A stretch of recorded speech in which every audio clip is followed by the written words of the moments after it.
El Evangelio de la prosperidad, la teología de la prosperidad, se le llama de muchas maneras.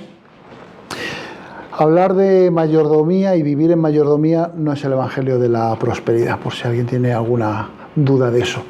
Hay veces que a mí me da miedo hablar de esos temas porque parece que vas a hablar de eso, pero no tiene absolutamente nada que ver. Dice Filipenses 4:11, no lo digo porque tenga escasez, pues he aprendido a contentarme cualquiera que sea mi situación. Sé vivir humildemente, sé tener abundancia en todo y por todo estoy enseñado, así para estar saciado como para tener hambre, así para tener abundancia como para padecer necesidad. Todo lo puedo en Cristo que me fortalece. Todo lo puedo estar en todas estas situaciones, en Cristo que me fortalece. No que en Cristo que me fortalece todo lo puedo y voy a estar en la situación de abundancia descrita anteriormente. Hay que tener cuidado con este texto, que es de esos que algunos dicen, repetir conmigo, todo lo puedo en Cristo que me fortalece. Y luego toma la congregación una decisión errónea, pero bien entendido el texto, lo que nos habla es precisamente de contentamiento, ¿no? De saber en la situación en la que estoy. En la meta de hoy vamos a tratar de esta sesión, entender la diferencia entre mayordomía bíblica y el Evangelio de la prosperidad y conocer cómo se presenta el Evangelio de la prosperidad y los errores bíblicos que hay en textos sacados de contexto, y analizar los textos bíblicos que hablan de las propiedades, porque también la Biblia habla de propiedades, aunque no tenga un grifo que dé dinero directamente como alguno puede pensar. ¿Qué es el Evangelio de la prosperidad? El Evangelio de la prosperidad, también conocido como la palabra de fe por muchos, consiste en un énfasis sobre la prosperidad económica como evidencia del favor de Dios. Y de acuerdo a esta doctrina, Dios favorece al que ejerce su fe en acumulación de bienes materiales. El objetivo principal de esta enseñanza es probar que la Biblia es tanto un manual de éxito financiero como también espiritual para quienes creen, entre comillas, en Dios. El Evangelio de la prosperidad promueve confesiones positivas de fe, de la siembra de semillas, con el pago fiel de diezmos y ofrendas directos a los predicadores de la prosperidad. Confunde a través del texto bíblico fuera de contexto y con una mala hermenéutica. Los textos claves del Evangelio de la prosperidad que se utilizan normalmente, tenemos a tercera de Juan 1:2, el anciano, al muy amado Gallo, a quien amo en verdad, amado, mi oración es que seas prosperado en todas las cosas, y ahí hacen el énfasis. No solo yo lo pongo en rojito, y ahí hacen el énfasis, y de ahí sacan conclusiones, y que tengas salud. La verdad que la prosperidad y la salud siempre en este tipo de creencia, de error teológico, lo que hacen es mezclarlo mucho. Así como prospera tu Dios, desea la prosperidad de cada creyente en todas las esferas de la vida. Deuteronomio 8:18, al contrario, acuérdate del Señor tu Dios. Él es el que te da poder para hacer riquezas, con el fin de confirmar su pacto que juró a tus padres. Como en este Dios responde a la palabra de fe multiplicando las riquezas del fiel. Josué 1:3, os he dado, como lo había prometido a Moisés, todo lugar que puse en la planta de vuestro pie. Y aquí este texto lo usan para apoyar la doctrina de nombrar y clamar la posesión, ¿no? En el nombre de Dios tomo y pisan, ¿no?, el terreno, ¿no? Y es algo que se hace, es la verdad. ¿Entiendes? De allí donde pasa, cogiendo este texto, lo mencionan un bien y creen que el Señor está ya obligado, en cierto modo, a darlo, ¿no? Y lo hacen basado en este texto.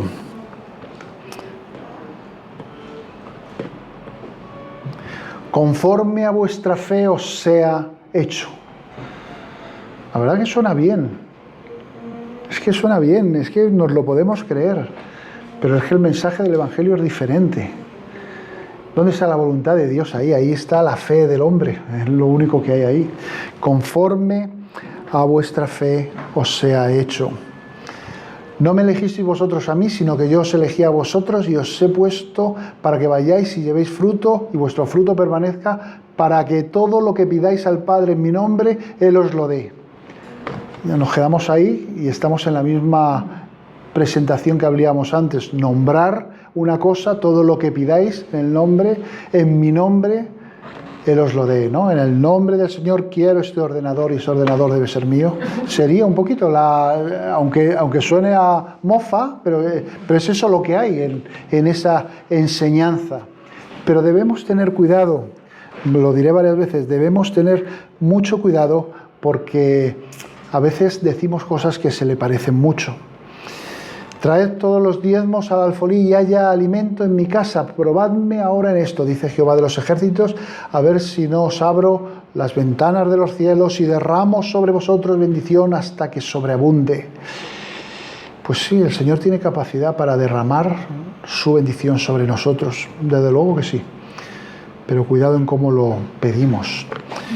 Mi Dios pues suplirá toda necesidad conforme a sus riquezas en gloria en Cristo Jesús. Dios quiere bendecir a sus hijos, pero espera un acto de fe, ¿no? Es lo que estamos diciendo con estos textos. Todo lo que el hombre siembre, eso mismo cosechará. Aquí se utiliza mucho lo que ellos llaman la semilla, ¿no? Me parece que he nombrado ya la palabra antes, ¿no? Coges esa semilla, siémbrala y eso dará un fruto. Este texto es mucho más profundo que eso. Es una simplicidad el pensar que nosotros tenemos el poder para sembrar y cosechar exactamente lo que se ha sembrado, y solamente tienes que ver los campos y lo que sucede en los tiempos de hoy en día con la sequía que ha habido, pero eso es lo que hay en esa teología. Mateo 7:20, así que por vuestros frutos os conocerán. A ver, si es un texto muy conocido, pero aquí el énfasis que hacen es que uno tiene que sembrar una semilla monetaria para segar un fruto monetario también. Ese es el sentido en que le dan, o el mal sentido que le dan cuando están hablando del Evangelio de la prosperidad. Y para ello ellos, las bases teológicas del Evangelio de la prosperidad es que Dios quiere bendecir a la humanidad con cosas buenas. Dice Santiago 1:17, la pobreza no es la voluntad de Dios, es lo que piensan, en especial para los que confían en Cristo. La pobreza es la señal de maldición, es lo que hay en ese planteamiento. La cruz y la resurrección liberan la persona de las garras de la maldición, abriendo la puerta de la prosperidad. Es lo que, otra de las bases teológicas. El cristiano tiene el poder de la fe para reclamar la prosperidad a través de la victoria de Cristo. Fijaros que no está muy lejos de lo que pensamos, pero hay un énfasis que no es bíblico. Deben decir palabras positivas, las cuales las proclaman antes de que se convierta en realidad. Las personas siembran semillas de fe al dar sus diezmos y ofrendas al ministerio de prosperidad con la esperanza de poder segar prosperidad. Hay que tener mucho cuidado cuando hablamos de mayordomía para no caer en cosas de este tipo, porque parece, si te descuidas, empiezas a vender una retribución, ¿no? Y no es eso el Evangelio. El Evangelio de gracia habla de otra cosa, pero tampoco nos quedemos en esa gracia suprema en la cual me lo van a dar, porque hay que entender el balance que la Biblia nos da a través de ello. Yo sé que esto lo estudiaréis en Teología Contemporánea, donde estudiáis eso, ¿verdad?, en esa asignatura, y lo estudiaréis entrando de lleno, ¿no? Pero ser sensibles a las cosas que decís desde un púlpito para no caer en esa retribución que ofrecéis, pero sin tampoco perder de vista que, oye, que tenemos una responsabilidad también de vidas de una manera determinada. Hay dos pilares económicos siempre, que es el bienestar económico y la salud, como decía antes, y esos dos pilares son los que normalmente se entremezclan, y hay cosas de sanidades, y si no tienes salud, el Señor no te ha bendecido, y si haces esto otro, tendrás salud, y crean unas frustraciones en diferentes personas. Nosotros rechazamos el Evangelio de la prosperidad, pero a veces, sin querer, podemos caer si no somos cuidadosos en las palabras que decimos. Por eso es tan importante las palabras que decimos. Bueno, ellos dicen que las palabras que decimos es muy importante porque si nombras algo, el Señor te lo va a dar, ¿no? En cierto modo, es parte de su teología. No lo digo en ese sentido. Pero la Biblia habla de las riquezas, no por ello tenemos que pensar que las prohíbe, no las prohíbe. Aunque la Biblia habla sobre la prosperidad material, ese tema está lejos de ser el enfoque central de las Escrituras. No te afanes por hacerte rico, sé prudente y desiste, Proverbios 23:4. Mirad, guárdense de toda codicia, porque la vida de uno no consiste en la abundancia de bienes. Filipenses 4:12, sé vivir en la pobreza y sé vivir en la abundancia en todo lugar y en todas las circunstancias. He aprendido el secreto de hacer frente tanto a la hartura como al hambre, tanto a la abundancia como a la necesidad. En 1 Timoteo 6, sin embargo, grande ganancia es la piedad con contentamiento, porque nada trajimos a este mundo y es evidente que nada podemos sacar. Así que teniendo el sustento y con qué cubrirnos, estaremos contentos con estos, porque el amor al dinero es la raíz de todos los males, el cual han codiciado algunos y fueron descarriados de la fe y traspasaron a sí mismo muchos dolores. En Génesis 12:2-3, Deuteronomio 5:15, 10-14, si Dios nos bendice es para mostrar compasión por los pobres, por las viudas, por los huérfanos y necesitados, ¿no? Luego lo podéis leer tranquilamente entero. Uno de los grandes problemas es cómo Dios relaciona la prosperidad también con la injusticia. Y llama la atención, ¿no? Jeremías 12:1. ¿Por qué prosperará el camino de los impíos? ¿Por qué tienen tranquilidad todos los que hacen traición? ¿No habéis caído alguna vez? ¿Por qué siempre ganan los malos? Sería traducción a un western de hace unos años. Salmo 37:7.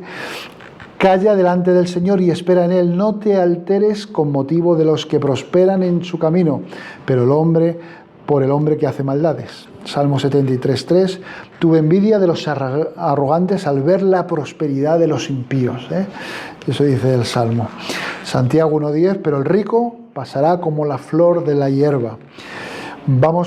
Santiago 5:1. Vamos pues ahora, oh ricos, lloren y aúllen por las miserias que vienen sobre ustedes. Pero no dejan de ser ricos, en cierto modo. Es importante ver que Jesús nunca transformó un pobre en rico. No hizo ese milagro, no debía estar ahí puesto. Pero Él desafió al que quería seguirlo a dejar sus riquezas.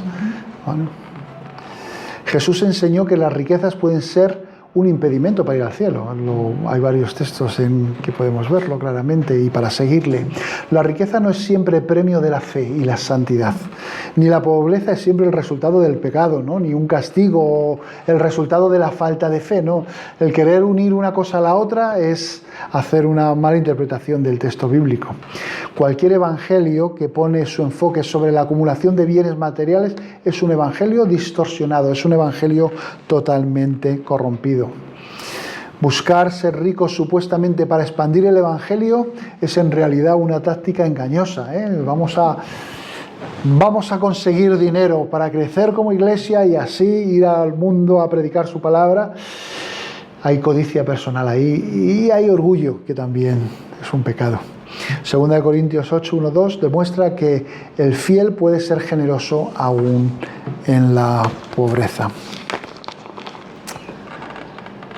De los resultados trágicos del Evangelio de la Prosperidad, pues tenemos que las formas abusivas de colectar fondos han causado gran descrédito a todas nuestras iglesias delante del mundo, manchando el nombre del Evangelio, manchando el nombre de nuestras denominaciones, de nuestra creencia, el nombre del cristianismo en general, el nombre de nuestro Señor. Y esta doctrina genera gran confusión. La gente se le enseña a declarar para recibir, a sembrar para cosechar. No obstante, muchos viven en espera de algo que nunca reciben y caen en crisis emocionales, pensando que es por algún pecado que oculto, por algo que han hecho, algo que será la falta de fe que tengo o peor, les causa inseguridad sobre su propia salvación personal. Si no consigo el éxito en esto material, a lo mejor tampoco consigo el éxito en la salvación. Gálatas 3, del 13 a 14, Cristo nos redimió de la maldición de la ley al hacerse maldición por nosotros, porque está escrito: maldito todo aquel que es colgado de un madero, para que la bendición de Abraham llegara por Cristo Jesús a los gentiles, a fin de que recibamos la promesa del Espíritu por medio de la fe. La bendición de Abraham que viene a nosotros porque Cristo cargó la maldición en la cruz, es la justificación por la fe y el don de la vida nueva en el Espíritu. Por fe tenemos reconciliación con Dios y vida nueva en el Espíritu. No riquezas, es lo que estoy diciendo. El verdadero evangelio es el llamado a la humanidad injusta para que se arrepienta y se vuelva a Cristo, depositando la confianza en Él. El evangelio de la prosperidad hace que las personas quiten la vista del Redentor y pongan la vista en las cosas transitorias. Si pedimos algo conforme a su voluntad, dice el texto, Él nos oye. Es un poco el matiz diferente, Él nos oye. La Biblia siempre presupone que pedimos en conformidad a los propósitos de Dios. Y es ahí el matiz, no a los nuestros. Los escritores bíblicos nunca sujetan la fe a un inflexible principio de siembra, cosecha. Siembra y tienes un resultado. Hay una retribución por un esfuerzo que tú has hecho. No podemos reducir a Dios en ser un dispensador de bendiciones. Si yo invierto en Él, Él me dispensa una bendición financiera. Cada vez que le pidamos no podemos convertirle en esta situación. Usar el nombre de Jesús no es una fórmula mágica. El nombre de Jesús, quiero no sé qué. No es una fórmula mágica que garantiza que obtendremos cuanto queramos. Hay muchos que hablan de la prosperidad. Algunos tienen unos mensajes muy buenos, ¿sabes? Y que los escuchas y te impactan. Pero hay que tener cuidado, pero muchos son muy conocidos. Benny Hinn, no sé si las habéis escuchado alguna vez. Yo a casi todos les he escuchado en alguna ocasión y todos puedes poner en internet su nombre y te va a salir y te van a dar un mensaje rápido. Y ya os digo que el problema sobre todo ahí, cómo te confunde, porque hay algunos mensajes que son realmente muy buenos. El pueblo hispano, dentro de ello está Cas Luna, Paulino Bernal, Ronnie Chávez, Ricardo Rodríguez, entre otros muchos, y si queréis escucharlos yo no te los recomiendo, pero bueno, como parte del trabajo a identificar los mensajes que hay también puede hacerse. Una de las iglesias más grandes del reino del Evangelio de la Prosperidad en América Latina es la Iglesia Universal del Reino de Dios, fundada por Edir Macedo, pero que en España les tenemos aquí, exactamente a 300 metros de mi iglesia, vamos, ¿de acuerdo? Centro de Ayuda Cristiano, Centro Pare de Sufrir y demás, y bueno, es un poco complejo. Yo he estado alguna vez, os lo confieso, no buscando ayuda, pero sí viendo lo que ofrecen. De acuerdo a un estudio hecho por Pew Research Study, no sé si conocéis esta agencia que es la que hace mayores investigaciones allí en Estados Unidos, ellos decían que casi el 66% de los latinos cristianos afirmaron que Dios da salud y prosperidad financiera a las personas de fe. De acuerdo al estudio, los nuevos inmigrantes indocumentados son más propensos a tal enseñanza, y en lugar de ver el sueño americano por afuera, el Evangelio de la Prosperidad les da una manera de lograrlo. Las limitaciones que tienen por ser no documentados o por falta de educación, Dios quiebra esas barreras por ellos. De acuerdo a esta investigación, la mayoría van en búsqueda de alguna esperanza para ellos y sus hijos que quieren esperanza. Es todo lo que quieren, y en esas iglesias pues la verdad es que es lo que en principio se les ofrece. Dice el Salmo 26, esto es una promoción que había en una iglesia. No, todo saldrá bien de ahora en adelante, tú serás victorioso y alzarás todos tus objetivos. Hoy Jesucristo visitó tu hogar al salir y llevó todos tus problemas. Hazme un favor, si confías en Dios, comparte este mensaje con todos los contactos suyos. No me dejes fuera y lo veré en 4 minutos. Recibirás una muy buena noticia. No cuesta nada compartir. Pues eso es tipo promociones normales que hay y luego diferentes textos bíblicos. El Evangelio de la Prosperidad y el mundo de la alabanza. También es un tema complicado porque hay muchas canciones cantadas en muchos sitios que que lo que hacen es hablar precisamente de ello. Tengo un Dios que todo lo puede, por Hijos del Rey. Esto es una canción, si lo ponéis en internet la podéis escuchar, claramente lo identifica. Hijos de la Prosperidad. Estos son las que son descaradas, no disimuladas. Cuando hablo de prosperidad, de Marta Roca, Confía en Dios que prospera, por Celia Barcelo Materiales. La Iglesia Latina está inundada por cantos de alabanza y la Iglesia Española, por supuesto, también. La forma de decretos positivos diseñados para atraer la prosperidad económica está ahí. Y ahora os voy a poner un vídeo de alguien que yo respeto mucho, pero que, y además una canción que me gusta mucho, y cómo de algo tan precioso como el Salmo 23 luego se puede sacar muchas desviaciones. El Evangelio de la Prosperidad está lejos de lo que es la palabra de Dios, porque ya sabéis que nuestro Señor Jesucristo, en su bondad, siendo rico, se hizo por causa vuestra, para que por su pobreza fuerais vosotros enriquecidos. Por vuestro propio bien os dé este consejo. Desde el año pasado no solo comenzáis a hacer algo al respecto, sino al hacerlo con entusiasmo ahora, después de dentro de estas posibilidades terminar lo que habéis comenzado y terminadlo en la misma disposición que mostrasteis al principio cuando decidisteis hacerlo. Porque si de veras alguien quiere dar algo, Dios lo aceptará. La ofrenda que él haya hecho según sus posibilidades. Dios no pide lo que uno no tiene, porque ese es el problema que hay en estos casos, e incluso gente que se ha endeudado para responder a las peticiones de estos evangelistas de la prosperidad. No se trata de que por ayudar a los demás paséis vosotros necesidad, dice el texto. Se trata más bien de que haya igualdad. Ahora tenéis vosotros lo que a ellos les faltaba y en otra ocasión tendrán ellos lo que os falte a vosotros. Y de esta manera habrá igualdad. Como dice la Escritura, ni le sobró al que le había recogido mucho, ni le faltó al que había recogido poco. En fin, para mí el Evangelio de la Prosperidad es un tema que efectivamente me preocupa, pero me preocupa también, y lo habéis visto con la canción, en lo fácil que es caer en un momento dado. ¿Entiendes? Hay que estar atento, y vosotros tenéis una responsabilidad tremenda. Es decir, sois cañón de púlpito. Vais a estar disparando desde un púlpito, el que no lo esté haciendo ya, que seguro que estáis todos haciéndolo, dentro de poco. Cuidado con este tipo de expresiones, porque es que es fácil caer y decirlo. Yo le comentaba a Julio de cosas que he oído de gente conocida, frases que digo, madre mía, y a lo mejor lo ha hecho sin malicia, sino que estás en la dinámica, ¿no? Todo lo puedo en Cristo que me fortalece. Qué versículo más bonito, ¿eh? Pero hay que entender en qué contexto está y lo que quiere decir y lo que quiere hacer, ¿no? Pues nada, espero que el Señor os bendiga, que el Señor os ayude. No sé si tenéis alguna pregunta sobre este tema, ya con los comentarios que habéis hecho está bien claro, ¿no? Que es un tema preocupante también, pero no debe ser eso impedimento para que hablemos de mayordomía en las iglesias, porque hay realmente necesidad de entender el concepto de mayordomía bíblica integral y reconocer que el Señor es dueño de todo, que Él ha delegado la propiedad en nosotros, que eso es otro don que tenemos, pero que además nos pedirá cuentas. Por lo tanto, debemos activar esa delegación que Él ha hecho en nosotros.